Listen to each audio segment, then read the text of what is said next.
Sa mundo naman ng tennis, lalahok sa Miami Open main draw ang Filipina tennis star na si Alex Ayala.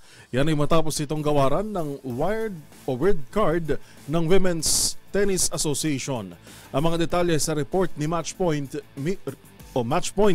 Mili Borja.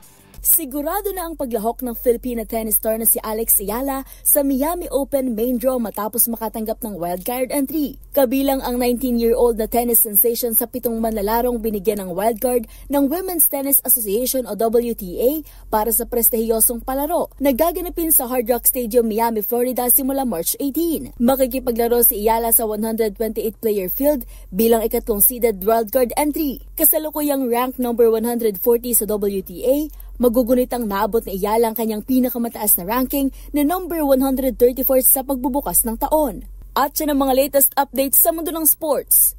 Para sa MBC TV Network News, ito si Mili Borja ng DZRH TV, una sa Pilipinas, una sa Pilipino.